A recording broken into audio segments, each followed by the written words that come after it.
মুক্তির ফোনের location track করে এবার অভিজিৎ ভৌমিকের কাছে পৌঁছালো কম্পাস এবং বিহান। হ্যাঁ বন্ধুরা, আমরা এমনটাই দেখতে চলেছি কম্পাস ধারাবাহিকের আগামী পর্বগুলোতে। কম্পাসের বাবাকে মুক্তি কিডন্যাপ করেছে। কম্পাস কিছুতেই বুঝতে পারছে না সে তার বাবার কাছে কিভাবে পৌঁছাবে, সে তার বাবাকে কিভাবে বাঁচাবে, কিভাবে মুক্তির হাত থেকে তার বাবাকে উদ্ধার করবে। তখনই কম্পাসের মাথায় একটা প্ল্যান আসে এবং সে তার প্ল্যানটা বিহানকেও জানায়। বিহানও কম্পাসের প্ল্যানে রাজি হয়ে যায়। কম্পাস এবং বিহান দুজনেই প্ল্যান করে মুক্তির ফোনের লোকেশন ট্র্যাক করবে, আর সেই জন্যই তারা ঋতুজা চৌধুরীর কাছে যায়।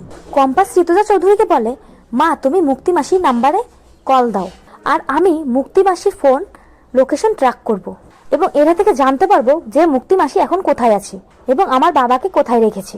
ঋতুজা চৌধুরী কম্পাসের কথা মতো মুক্তিকে কল দেয় এবং এই সুযোগেই কম্পাস মুক্তির ফোনের লোকেশন ট্র্যাক করতে থাকে। তারপরে বিহান আর কম্পাস মুক্তি মাসির লোকেশন ট্র্যাক করে সেখানে পৌঁছে যায়।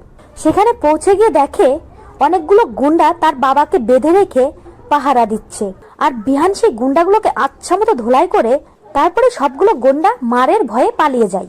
মুক্তিও ঠিক যেই মুহূর্তে পালাতে যাবে ঠিক সেই মুহূর্তে কম্পাস মুক্তিকে ধরে ফেলে এবং বিহানের সামনে মুক্তির মুখোশ টেনে খুলে দেয়। তখন বিহান মুক্তিমাসিকে বলে, ছি মুক্তিমাসি, তুমি বাড়ি থেকে বের হয়ে এই জঘন্য কাজ করে বেড়াচ্ছ। আর তারপর কম্পাস তার বাবাকে উদ্ধার করে এবং মুক্তিকে পুলিশে ধরিয়ে দেয়। তো বন্ধুরা, সত্যি যদি এবার এমনটা হয় যে মুক্তির ফোনের লোকেশন ট্র্যাক করে অভিজিৎ ভৌমিক কম্পাসের বাবার কাছে পৌঁছায় কম্পাস এবং বিহান, তাহলে সেটাকে তোমাদের ঠিক কেমন লাগবে কমেন্ট করে জানাও। আর চ্যানেল নতুন হলে অবশ্যই দয়া করে চ্যানেলটি সাবস্ক্রাইব করো। সকলকে ধন্যবাদ সম্পূর্ণ ভিডিওটি দেখার জন্য। আর কম্পাস ধারাবাহিকের নতুন নতুন আপডেট পেতে অবশ্যই ভিডিওতে লাইক শেয়ার কমেন্ট করতে ভুলো না।